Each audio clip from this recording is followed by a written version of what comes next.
What if I told you that everything you believe about power is a lie? That the nice guy who plays fair will always be crushed by the ruthless player who understands the brutal law of human nature. 500 years ago, a man named Machiavelli decoded the darkest secrets of power. He watched princes rise and fall. He witnessed betrayals that would make modern politicians look like children. And what he discovered will make you question everything you think you know about success, respect and survival in this world. This is not about being evil. This is about understanding the game that everyone else is already playing, while you're still trying to be the good guy. Welcome to the brutal law of power, the prince's dilemma. Picture this. It's 1502, Florence. The most powerful man in Italy isn't a king or emperor. He's Cesare Borgia, son of the Pope, master of deception, architect of terror. Machiavelli watches from the shadows as Borgia does something that shocks even the most hardened politicians of his time. He invites his enemies to a peace dinner. They come thinking they've won his trust.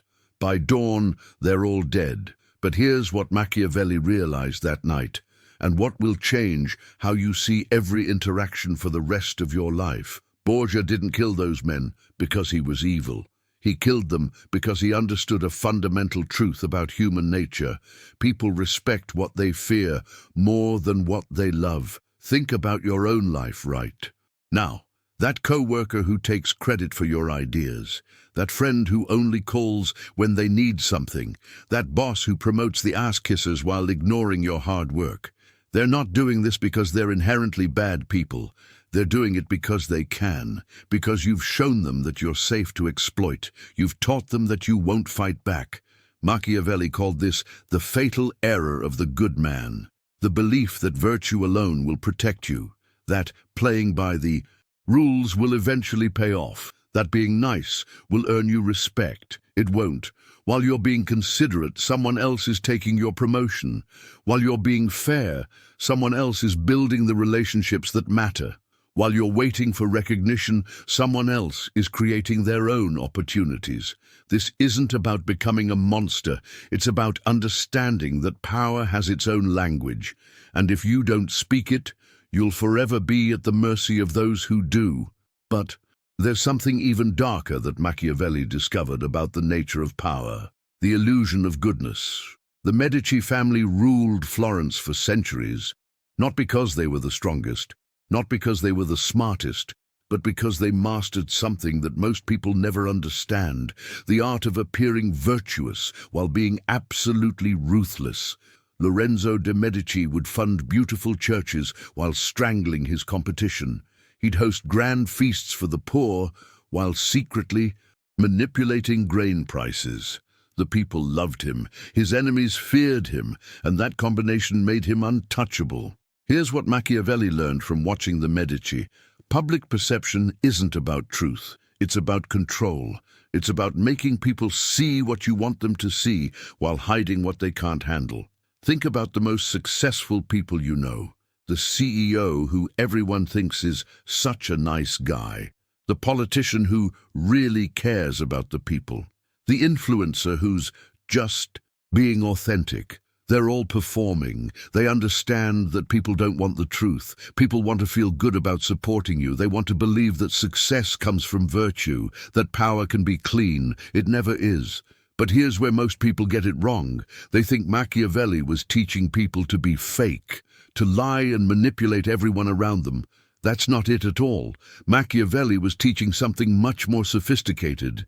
He was teaching people to understand that every human interaction is a negotiation. Every relationship is a power dynamic. Every conversation is an opportunity to either increase or decrease your position. The person who pretends these dynamics don't exist isn't noble, they're naive.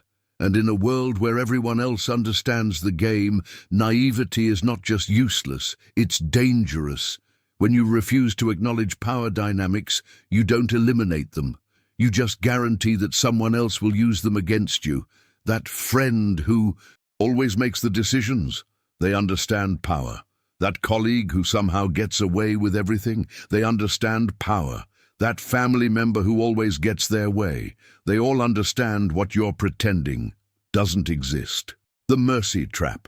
In 1499, the French took Milan. The Duke, Ludovico Sforza, had a choice: execute the rebels who had betrayed him, or show mercy and try to win them back through kindness. He chose mercy. 18 months later, those same rebels opened the gates for his enemies. Ludovico died in a French prison, broken and forgotten. Machiavelli documented this failure obsessively, not because he enjoyed seeing good men fall, but because he understood that mercy without power is just delayed cruelty. When you spare someone who would destroy you, you're not being virtuous, you're being stupid. This is the mercy trap. The belief that kindness creates loyalty, that forgiveness generates respect, that giving people second chances will somehow transform them into allies. It won't. Think about your own life. How many times have you forgiven someone who hurt you only to have them hurt you again? How many second chances have you given to people who saw your mercy as weakness? That employee you didn't fire who continued to underperform. That business partner you didn't confront who kept taking advantage. That relationship you stayed in hoping the other person would change. Every single time you chose mercy over justice, you taught people that there are no consequences for betraying you. But here's what's even more dangerous. When you're known for being merciful, you attract the exact type of people who will exploit that mercy. Manipulators don't target the strong. They target the kind. Parasites don't attach themselves to rocks. They attach themselves to hosts. Your goodness becomes bait for the worst kind of people. Machiavelli understood this. He watched it happen over and over again. Good men who thought their virtue would protect them.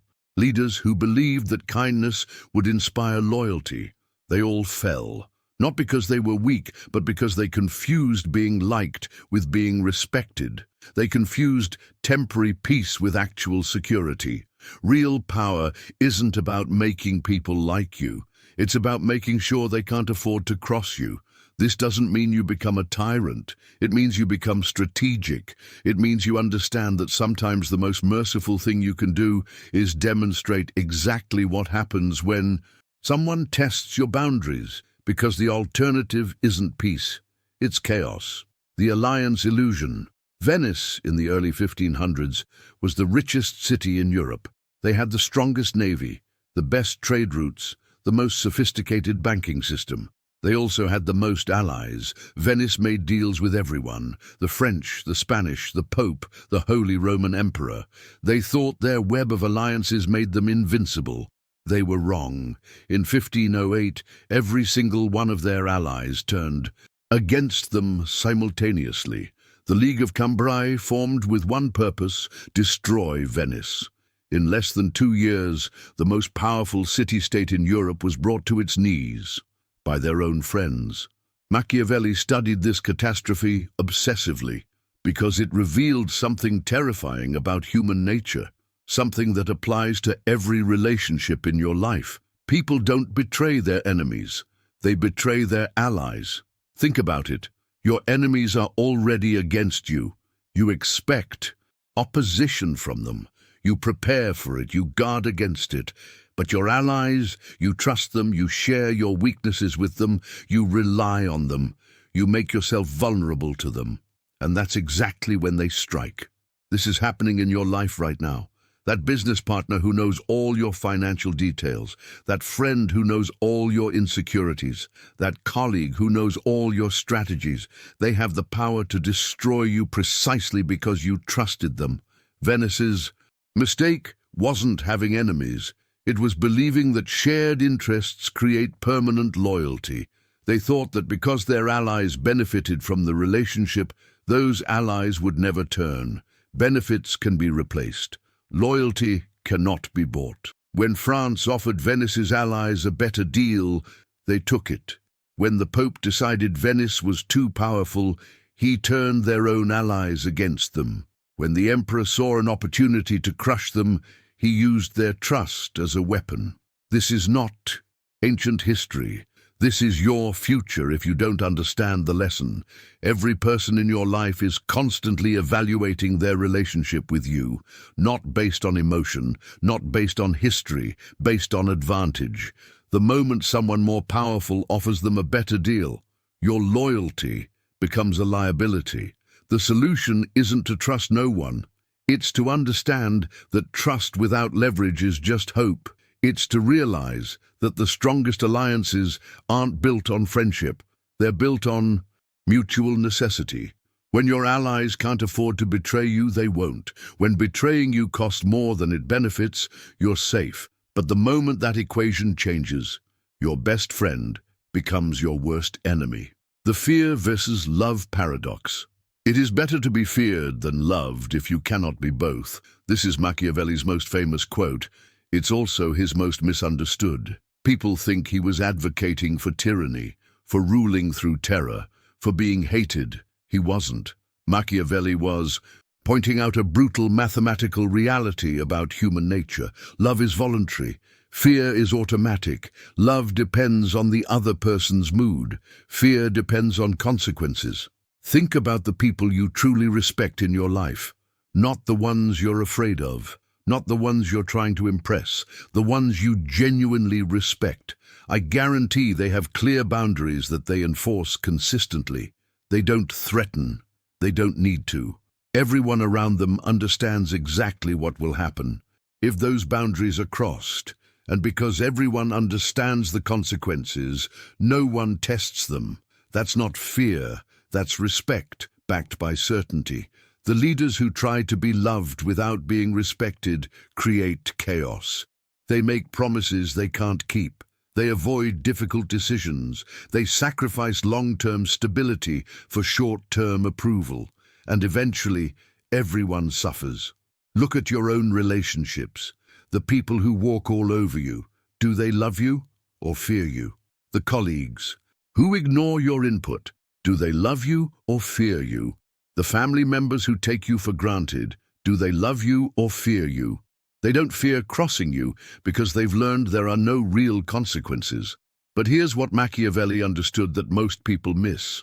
The goal isn't to be feared, the goal is to be respected. And sometimes respect requires people to understand that you're not safe to disrespect. This doesn't mean being cruel, it means being clear. Clear about your standards. Clear about your boundaries, clear about what you will and won't tolerate, clear about what happens when someone crosses the line. The most dangerous people aren't the ones who threaten constantly. They're the ones who never have to threaten at all, because everyone knows exactly where they stand. They've created certainty in an uncertain world. When people know that betraying you will have immediate and proportional consequences, they don't betray you. When people understand that disrespecting you will cost them more than respecting you, they choose respect. Not because they're afraid, because they're rational. This is the paradox Machiavelli identified. The leaders who are most loved are often the ones who are least respected.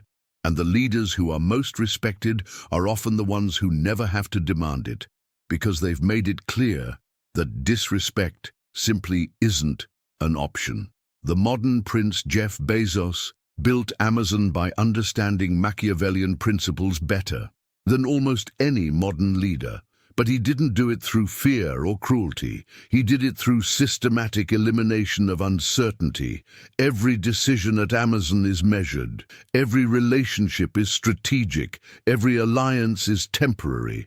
Bezos doesn't rely on people's goodwill. He creates systems where people's self-interest aligns with his goals.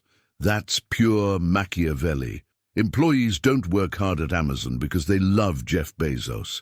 They work hard because the system rewards excellence and punishes mediocrity, predictably, consistently, automatically. Suppliers don't stay loyal to Amazon because of friendship. They stay loyal because Amazon controls access to customers. Partners don't maintain relationships with Amazon out of sentiment. They maintain them because breaking with Amazon costs more than working with Amazon. Bezos built a machine where everyone's rational self-interest keeps the system running. This is the modern application of Machiavellian power. It's not about being cruel. It's about being clear. It's about creating structures where the right behavior is also the profitable behavior. Think about how this applies to your life. Instead of hoping people will treat you well, create situations where treating you well is their best option. Instead of demanding loyalty, make yourself indispensable. Instead of relying on friendship, build relationships based on mutual benefit. Instead of trusting people's promises, create systems where keeping their promises serves their interests. This isn't cynical, this is strategic. The person who understands these principles doesn't need to manipulate anyone. They create environments where everyone wins by doing what they want them to do. Your boss promotes you not because they like you, but because promoting you makes them look good. Your clients stay loyal not because of relationships, but because switching costs them time, money, and results. Your friends respect your boundaries not because they're good people, but because crossing those boundaries costs them access to you. This is how real power works in the modern world. Not through force or fear, but through intelligent design of incentives and consequences. The person who masters this doesn't need to fight for respect. Respect becomes the natural result of their strategic thinking. But there's one final lesson from Machiavelli that most people never learn, the darkest truth of all about power and human nature. And once you understand it, you'll never see relationships the same way again. The ultimate truth. In 1512, Machiavelli lost everything. The Medici returned to power and exiled him from Florence. The man who had spent his life studying power suddenly found himself powerless. And that's when he discovered the most important truth of all. Power isn't something you have. Power is something people give you. And they give it to you for one reason only, because they believe you can solve their problems better than they can. This is the ultimate Machiavellian insight. Every relationship, every alliance, every form of influence comes down to one simple question. What problem do you solve that no one else can solve? The leaders who last aren't the ones who demand obedience. They're the ones who become indispensable. The people who maintain power aren't the ones who accumulate resources. They're the ones who control access to solutions. Think about the most powerful people in your industry, your social circle, your family. They're not the smartest. They're not the kindest. They're not even the hardest working. They're the ones who have positioned themselves as the solution to problems that matter. Your boss has power because they solve the company's problems. Your wealthy friend has power because they solve financial problems. Your socially connected friend has power because they solve access problems. Power flows to problem solvers. This changes everything about how you should think about building influence. Stop trying to be liked. Stop trying to be feared. Stop trying to accumulate resources or connections or credentials. Start becoming the person who solves problems that other people can't or won't solve. This is why Machiavelli's lessons are more relevant today than ever. In a world of infinite information and limited attention, power belongs to the people who can cut through chaos and deliver clarity. Power belongs to the people who can make complex decisions simple.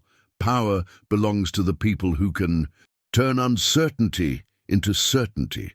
Power belongs to the people who can transform problems into opportunities. And most importantly, power belongs to the people who understand that everyone else is operating from fear, confusion, and self-interest. When you understand what people really want, not what they say they want, but what they actually need, you become powerful by default, because you become the bridge between where they are and where they want to be. Machiavelli spent his exile writing The Prince, not because he wanted to teach people to be evil. He wrote it because he wanted to teach people to be effective, to understand reality instead of living in fantasy, to recognize that power is neutral. It's a tool, and like any tool, it can be used to build or destroy. The question isn't whether you'll encounter power dynamics. You will.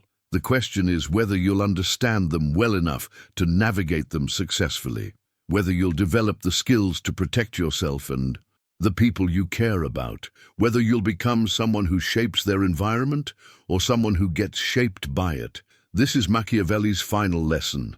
Power isn't given to the good or the evil, it's given to the prepared. Are you prepared? So here's my question for you. What problem do you solve that no one else can solve? What makes you indispensable in your relationships, your career, your community? And if you can't answer that question, what are you going to do about it? Drop your answer in the comments. I read every single one, and I'm genuinely curious about how you're applying these principles in your own life. If this video opened your eyes to something you've never considered before, subscribe and hit the notification bell. Because next week, I'm diving into something even darker, the psychology of manipulation, and how to recognize when someone is using these exact techniques against you. Subscribe if you want to master the code of power. Because understanding the game isn't optional anymore, it's survival.